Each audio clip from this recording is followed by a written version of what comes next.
السلام علیکم ورحمۃ اللہ وبرکاتہ۔ نحمدہ ونصلی علی رسولہ الکریم، اما بعد فاعوذ باللہ من الشیطان الرجیم، بسم اللہ الرحمن الرحیم۔ ربنا اغفر لی ولوالدی وللمؤمنین وما یقوم الحساب۔ صدق اللہ العلی العظیم وصدق رسولہ النبی الکریم الامین الامین، ونحن علی ذلک لمن الشاہدین والشاکرین، والحمد للہ رب العالمین، آمین۔ خطبہ مسنونہ کے بعد قرآن شریف سے ایک آیت کریمہ کی تلاوت کرنے کا شرف حاصل کیا۔ یہ آیت جسے ہمارا دعاؤں میں بھی پڑھتے ہیں اور دعائے معصورہ میں بھی پڑھتے ہیں، اس کا ترجمہ تفاسیر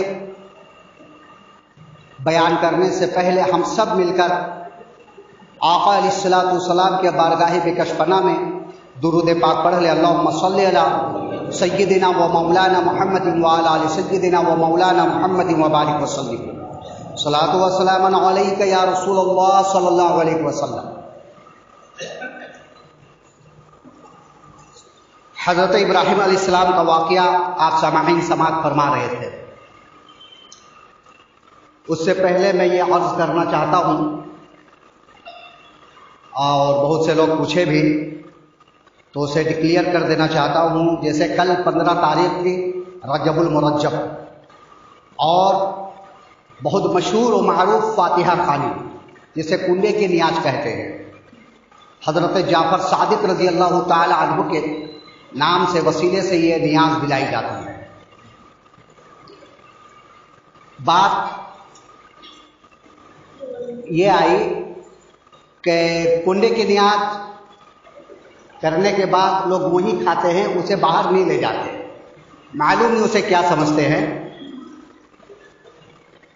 اور بہت ایسی اس میں باتیں آئی کہ جو صبح کھا لے گا وہ کنڈے کی نیاز نہیں کھا سکتا ہے، اور طرح طرح کی باتیں آئی۔ یہ سب لوگ بات ہے، یہ کچھ بھی نہیں۔ آپ کنڈے کی نیاز وہ ایک فاتحہ ہے، اسے آپ اپنے گھر میں کھائیں، کہیں بھی کھائیں، گھر سے باہر بھی کھا سکتے ہیں۔ آج جن کے پاس استطاعت نہیں ہے کہ وہ کنڈے کی نیاز جو بناتے کھیر اور پوری، تو وہ کسی چیز میں بھی فاتحہ دلا سکتا ہے، جلیبی میں بھی، بوندی میں بھی، پانی میں بھی، شیرنی نیاز ہو شکر میں بھی دلا سکتے ہیں۔ ضروری نہیں ہے کہ آپ پوری بنائیں، کھیر بنائیں پھر کنڈے کی نیاز دلائیں، یہ ایک فاتحہ ہے۔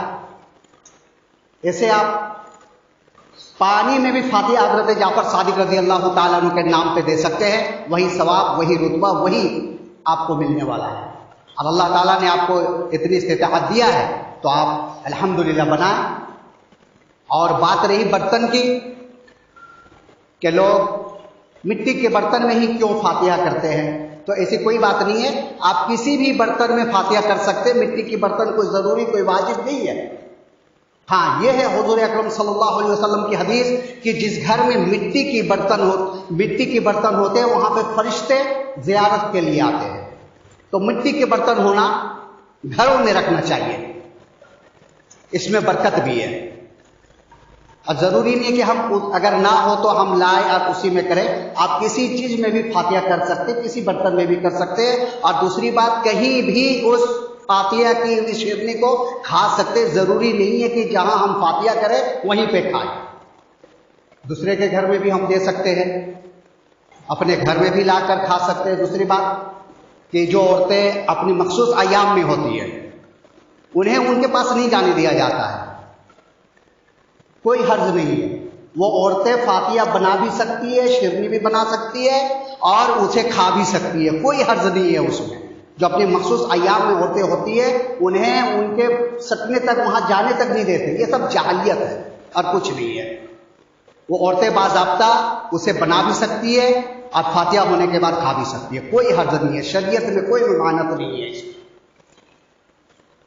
درود پاک پڑھ لیں۔ اللہم صلی علی سیدنا و مولانا محمد وعلی آل سیدنا و مولانا محمد وبارک وسلم۔ صلو علیہ صلاۃ و سلام علیک یا رسول اللہ صلی اللہ علیہ وسلم۔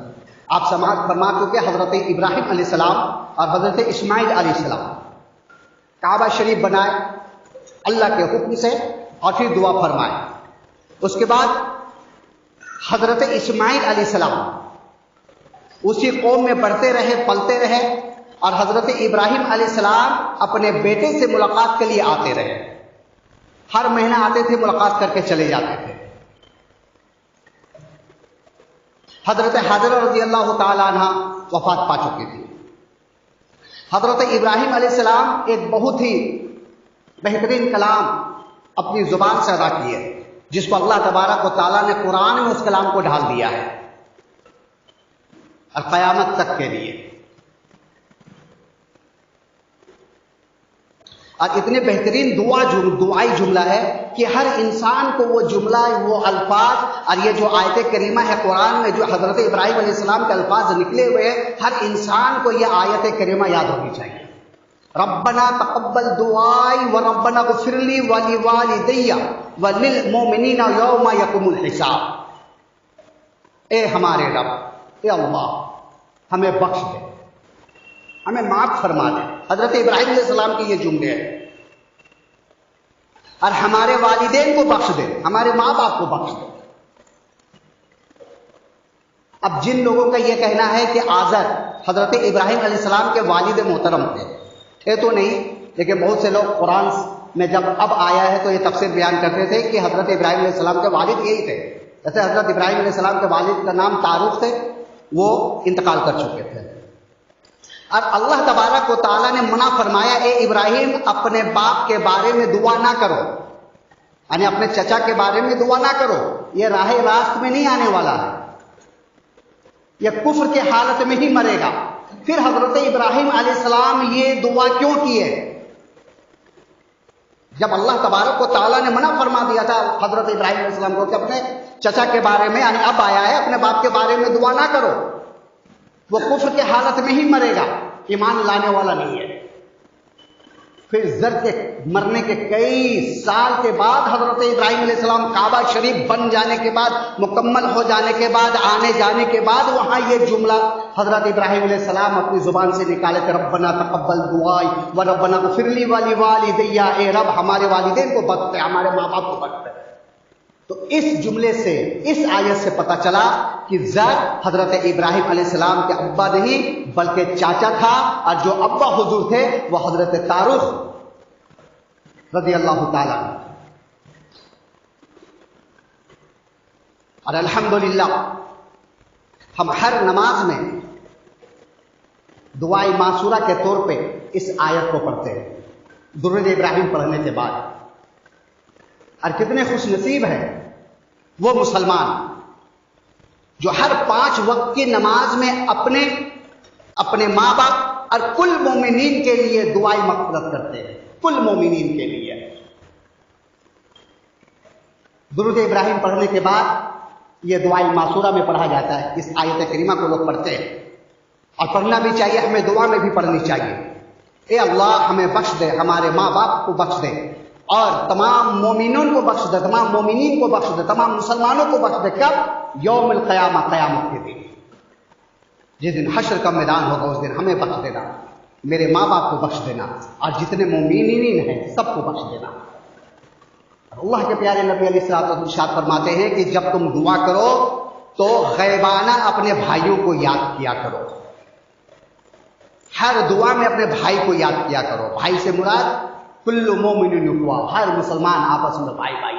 ہر ایک مومن کے لیے دعا کیجیے، ہر ایک مسلمان کے لیے دعا کیجیے، اپنے لیے بھی دعا کیجیے. اللہ کے پیارے نبی علیہ الصلوۃ والسلام ارشاد فرماتے ہیں ان کی دعا اس وقت تک قبول نہیں ہوگی جب تک وہ اپنے بھائیوں کے لیے دعا نہ کر لیں.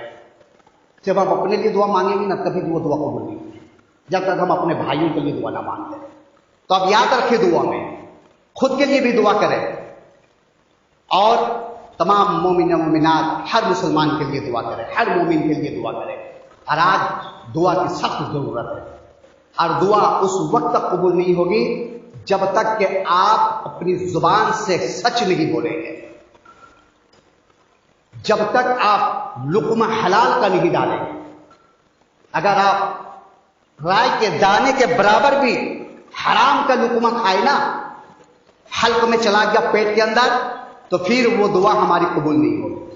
ना हमारी दुआ क्यों नहीं कबूल होती, क्यों नहीं कबूल होती? वजह यही है, अंबिया किराम औलिया किराम की दुआएं फौरन क्यों कबूल हो जाती थी? अभी ख्वाजा गरीब नवाज के बारे में आप समाज फरमाए, क्या तासीर थे उनकी जुबान में कि एक कासे में बोल दिया जाना, सागर को बोल देना गरीब नवाज बुला रहा है, पूरा पानी आ गया। वजह क्या है? हम बोलते क्यों नहीं आता? वजह यही है मेरे दोस्तों कि अपने हल्क में कभी उन्होंने हराम लुकमा नहीं डाले, कभी अपनी जुबान से झूठ नहीं बोले, हमेशा सच बोले और हमेशा हलाल लुकमा खाए, हराम लुकमा अपने हक में जाने नहीं दिए। भूख पे भूख, भूख पे भूख बर्दाश्त किए, लेकिन एक दाना भी हराम लुकमा हल्क में जाने नहीं दिए, एक दाना। तब उनकी जुबान में तासीर दी कि अल्लाह तबारक व तआला औलिया इकराम के बारे में फरमाता है कि जब अल्लाह अपने बंदों को चुन लेता है, जब अल्लाह अपने बंदों को दोस्त बना लेता है, तो वो बंदा फिर जो उसकी जुबान होती है वो जुबान उसकी होती है, लेकिन बोलना खुदा का होता है। तो जो ख्वाजा गरीब नवाज अजमेर के जमीन पे ऊँटनी को बोला था ये बैठी रह जाए, तो जुबान तो हजरत मुईनुद्दीन चिश्ती की थी, लेकिन बोलना खुदा का था। लोटे में कासे में पानी को बुलाया था, जुबान तो गरीब नवाज की थी, लेकिन बोलना खुदा का था। तो आप इस तरीके से हो जाए कि जुबान आपका हो लेकिन बोलना खुदा का हो, चलना आपका हो लेकिन पैर आपका हो लेकिन चलना खुदा का हो, हाथ आपका हो लेकिन देना खुदा का हो। ये कब होगा? जब आप अपने हल्क में एक दाना भी हराम का दाना नहीं जाने देंगे, जब अपने हल्क में एक दाना भी हराम का नहीं जाने देंगे, तब ये तमाम चीजें सामने आएंगी, हमारी दुआएं तब कबूल होगी। हजरत जाफर सादिक रजी अल्लाह तआला अन्हु माशाअल्लाह इल्म तिब में आज जो इतने बड़े डॉक्टर बन रहे हैं ना, पीएचडी कर रहे हैं, डॉक्टर बन रहे, ये हजरत जाफर सादिक रजी अल्लाह तआला अन्हु को देन है कि सबसे पहले तिब में रिसर्च उन्होंने ही की है। सबसे पहले उन्हीं की किताबों से आज बड़े बड़े डॉक्टर बन रहे, सर्जन बन रहे। पढ़िए अपने कौम के बारे में, अपने रहबर के बारे में कि कैसे कैसे इंसान दुनिया में आए, क्या क्या हालात बर्पा हुई, क्या क्या रिसर्च किए, कैसे दीन को फैलाए, हम तक ये दीन कैसे आया। हजरत इब्राहिम अलैहिस्सलाम जब फिलिस्तीन से मक्का शरीफ आते हैं और हजरत इस्माइल अलैहिस्सलाम उन्हीं कौम में शादी हो जाती है उन्हीं की लड़कियों से। हजरत इब्राहिम अलैहिस्सलाम आते हैं, हजरत इस्माइल अलैहिस्सलाम को घर में नहीं पाते हैं। एक औरत घर से निकलती है, सलाम करती है, कहती है आप कौन? बोले इस्माइल है। बोले इस्माइल नहीं है घर में, वो शिकार के लिए गए हुए हैं। बोले तुम्हारा घर कैसा चलता है, गृहस्थी कैसी चलती है? तो बोले बस कुछ लाते हैं, चंद दिन फाका कशी रहती है, कुछ खाते हैं कुछ नहीं खाते हैं, ऐसी जिंदगी बसर हो रही है। हजरत इब्राहिम अलैहिस्सलाम फरमाते हैं सुनो, जब इस्माइल आए तो मेरा सलाम कह देना और ये कहना कि तुम्हारी चौखट दुरुस्त नहीं है, चौखट बदल दो, तुम्हारी चौखट सही नहीं है, चौखट बदल दो। ये बोलकर हजरत इब्राहिम अलैहिस्सलाम वापस चले गए। हजरत इस्माइल अलैहिस्सलाम बाद मगरिब कुछ परिंद मार करके लाते हैं और खुशबू से समझ जाते हैं कि मेरे अब्बा हुजूर आए थे। सलाम कलाम होने के बाद हजरत इस्माइल अलैहिस्सलाम अपनी अहलिया से कहते हैं कि कोई बुजुर्ग आया था क्या? बोले हाँ एक बुजुर्ग आए थे, सादा पोस्ट थे, बिल्कुल भौई भी, दाढ़ियाँ भी, रेशे भी सब सफ़ेद हो चुकी थी। उन्होंने आपको सलाम अर्ज किए हैं और ये फरमाए कि तुम्हारी चौखट सही नहीं है, तुम अपनी चौखट बदल दो। बोले अच्छा, ये फरमा कर चले गए। बोला हाँ। उसी वक्त अपनी बीवी को तलाक दे दिया। हजरत इस्माइल अलैहिस्सलाम उसी वक्त अपनी बीवी को तलाक दे दिया। बाद वो 1 महीने के बाद हजरत इब्राहिम अलैहिस्सलाम आया करते थे, फिर आए, दस्तक दी उसी घर में। एक दूसरी खातून निकली, कौन? जी मैं इस्माइल के अहलिया हूँ, आप कौन? बोले मैं फला जगह से आया हूँ। है नहीं, वो गए हुए शिकार में। बोले तुम्हारे घर गृहस्थी कैसी चलती है, घर वगैरह का तुम्हारा क्या कारोबार है? इस्माइल क्या करता है? बोला अल्हम्दुलिल्लाह, अल्लाह का लाख लाख शुक्र है, जो वो लाते हैं हम आराम से खाते हैं और हमारा घर गृहस्थी बहुत अच्छा चलता है, अल्लाह का फजल व करम है। हजरत इब्राहिम अलैहिस्सलाम ये फरमाते हैं इस्माइल आए तो मेरा सलाम कह देना और कहना कि तुम्हारी चौखट बहुत अच्छी है, इसे तुम संभाल कर रखो। समझ रहे ना? तुम्हारी चौखट बहुत अच्छी है, इसे तुम संभाल कर रखो। हज़रत इब्राहीम अलैहिस्सलाम ये बयान करके चले जाते हैं। वही बाद मगरिब हज़रत इस्माइल अलैहिस्सलाम आते हैं, फिर खुशबू से महसूस हो जाती है कि हमारे अब्बा हुजूर आए थे, आज भी मुलाकात नहीं हुई। हज़रत इस्माइल अलैहिस्सलाम अपनी अहलिया से कहते हैं कि क्या कोई बुजुर्ग आए थे? बोले जी आए थे, सादा पोज थे, बहुत अखलाकमंद थे और उन्होंने आपको सलाम पेश किए हैं और ये बोले हैं कि इस्माइल को कहना कि तुम्हारी चौखट बहुत अच्छी है, इसे तुम संभाल कर रखो। ये दो वाक़या से आप क्या समझें? यानी पहली बीवी जो थी वह नाशुक्रा थी, अल्लाह तबारक व तआला की नाशुक्रिया अदा की कि हम कभी खाते हैं, कभी भूखे रहते हैं, घर गृहस्थी सही से नहीं चल रहा है। इस्माइल कभी आता है, कभी परिंदा लाता है, कभी कुछ लाता है, उसी से हम खाते पीते हैं। तो हजरत इब्राहीम अलैहिस्सलाम बोले ऐसी औरत की जरूरत नहीं है घर में जो रब की ना शुक्रगुजार बंदी हो, बल्कि ऐसी औरत की घर में जरूरत है जो जिस हाल में रहे रब का शुक्रिया अदा करते रहे।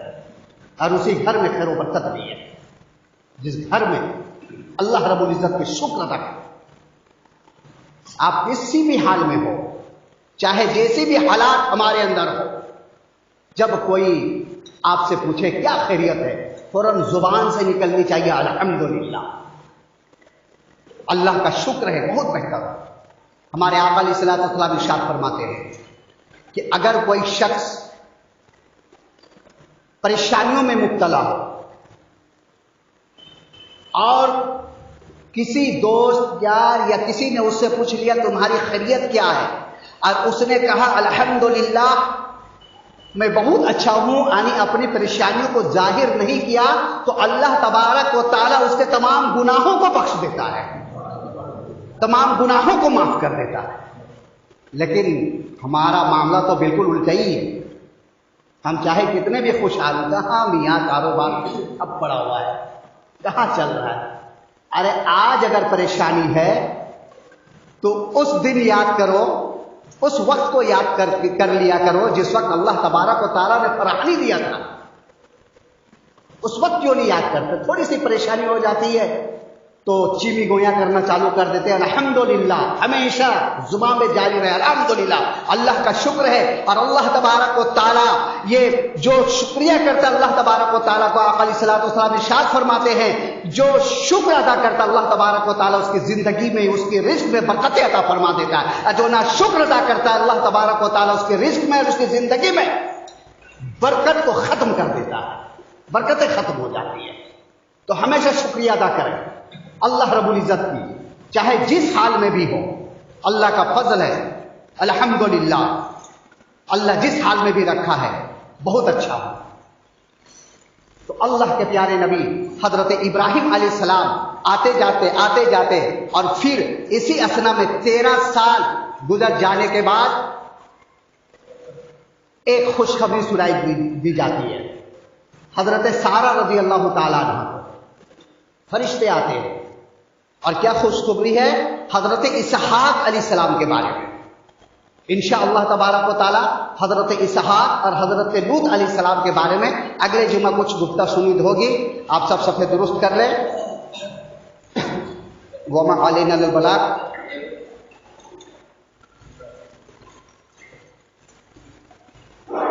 अल्लाह